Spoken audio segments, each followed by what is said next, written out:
Halo teman-teman, perkenalkan nama saya Berry Labiantara Putra dengan NIM 122. Selamat datang di channel saya. Di sini saya akan menceritakan sejarah tentang pengeboman Pearl Harbor.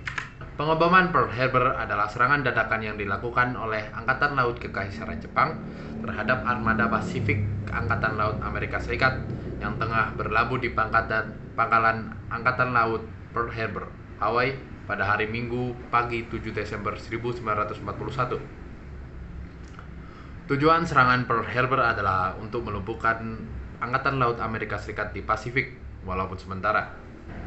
Berawal pada tanggal 26 November 1941, sebuah armada Jepang yang terdiri dari 6 kapal induk, 2 kapal tempur, 2 penjelajah berat, 1 penjelajah ringan, 9 perusak, dan 8 tanker bergerak meninggalkan Teluk Hitokapu di Kepulauan Kuril. Armada yang dipimpin oleh Laksamana Madya Chuichi Nagumo tersebut berlayar menuju Pearl Harbor tanpa melakukan hubungan radio apapun atau radio silence.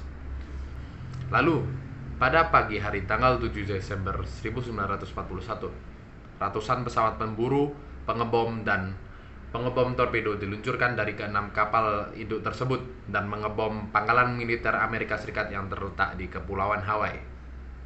Nama pangkalan militer tersebut adalah Pearl Harbor, dan kebanyakan kapal yang berlabuh di pelabuhan Pearl termasuk barisan kapal tempur. Serangan ini terjadi pada pukul 7.55 pagi waktu Hawaii dan terus terjadi hingga pukul 9.45 waktu Hawaii. Serangan ini berlangsung selama 2 jam. Meskipun singkat, serangan ini menjadi salah satu serangan terburuk yang pernah diderita Amerika Serikat di medan perang. Pada penyerangan tersebut, hampir semua kapal terbang Amerika dimusnahkan di atas tanah. Hanya beberapa pejuang berhasil lolos dan bertempur. 12 kapal perang dan kapal lain ditenggelamkan atau rusak. 188 kapal perang dimusnahkan, 155 telah rusak, dan 2.403 orang Amerika kehilangan nyawa mereka. Kapal perang USS Arizona meledak dan tenggelam menyebabkan 1.100 kehilangan jiwa. Hampir separuh dari jumlah korban Amerika yang mati. Bangkai USS Arizona diabadikan menjadi tugu peringatan kepada mereka yang tewas pada hari itu. Kebanyakan dari mereka terkubur di dalam kapal tersebut. Pertempuran ini, sebagaimana pertempuran Lexington dan Concord, mempunyai dampak terhadap sejarah. Ia hanya mempunyai sedikit dampak militer akibat kegagalan Angkatan Laut Kekaisaran Jepang untuk menenggelamkan kapal induk Amerika Serikat. Tetapi, sungguh pun sekiranya kapal induk telah ditenggelamkan, tidak akan membantu Jepang dalam jangka masa panjang. Serangan tersebut membuat Amerika Serikat terlibat penuh dan ekonomi penghilangan dan pelayanannya yang besar kepada Perang Dunia II, mendorong pada kekalahan blok poros dunia. Pada 8 Desember 1941, Kongres Amerika Serikat menyatakan perang atas Jepang dengan Janet Rankin yang merupakan orang yang satu-satunya tak setuju atas pernyataan itu. Franklin D. Roosevelt menandatangani pernyataan perang tidak lama kemudian, setelah sebelumnya menggelar pidato terkenal berjudul Hari yang akan kekal dalam keburukan. Pemerintah Amerika Serikat meneruskan pengerahan tentara dan mulai beralih kepada ekonomi perang.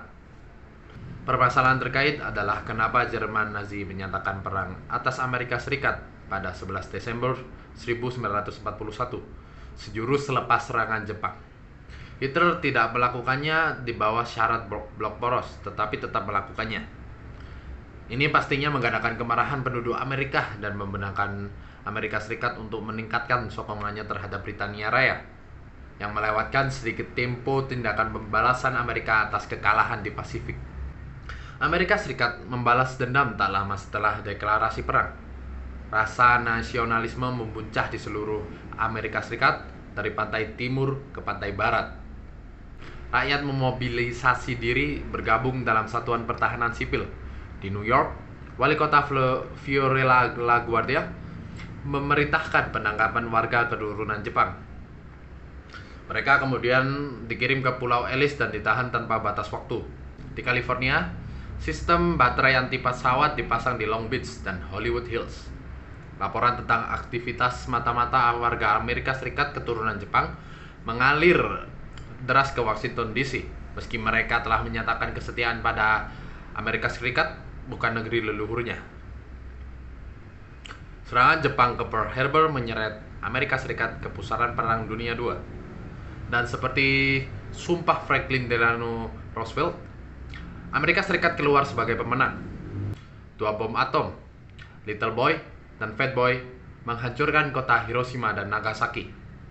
Dengan penjatuhan bom atom di Hiroshima dan Nagasaki, banyak dampak negatif terhadap masyarakat Jepang, seperti hancurnya bangunan karena kebakaran, luka bakar serius, efek radiasi yang dialami oleh korban, sehingga para korban yang terkena radiasi dari bom atom dilabeli sebagai hibakusha atau yang diartikan sebagai orang yang terkena ledakan.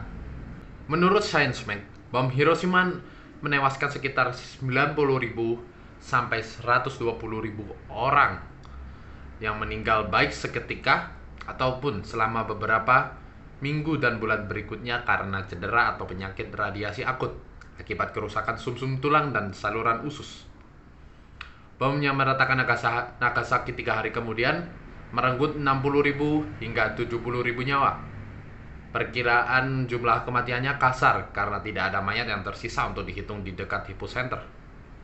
Salah satu kekhawatiran yang paling mendesak adalah kemungkinan berdampak radiasi pada anak-anak penyintas.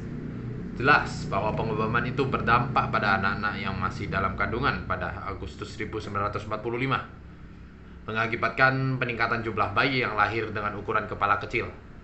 Radiasi pada orang dewasa menyebabkan perubahan genetik yang diwariskan dan cacat terlahir pada keturunannya, menunjukkan bahwa mungkin ada efek jangka panjang.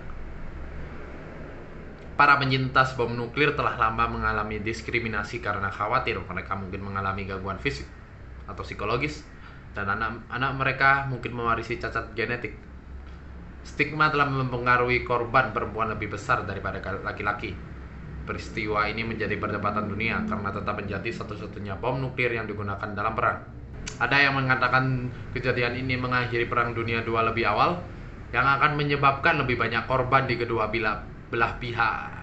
Amerika Serikat menginvasi Jepang. Yang lain mengatakan penggunaan bom nuklir dalam perang pada dasarnya tidak etis dan menyebut beberapa serangan itu sebagai kejahatan perang. Yang lain berpendapat ada cara yang lebih damai untuk mengakhiri perang daripada pengeboman nuklir atau invasi. Seperti blokade militer di Jepang, bom-bom itu membuat bayangan panjang selama paruh kedua abad ke-20 dengan perang dingin antara Amerika Serikat dan Uni Soviet didominasi oleh kekhawatiran bahwa salah satu negara dapat menyerang yang lain dengan bom nuklir. Begitulah cerita singkat tentang pengeboman Pearl Harbor dan pembalasan Amerika Serikat tentang pengeboman tersebut, yaitu pengeboman Hiroshima dan Nagasaki. Semoga teman-teman dapat mengerti cerita singkat yang saya sampaikan ini dan dapat memperluas wawasan tentang sejarah Perang Dunia Kedua. Sekian dari saya, terima kasih telah menonton video saya. Saya pamit undur diri dan sampai jumpa di video selanjutnya.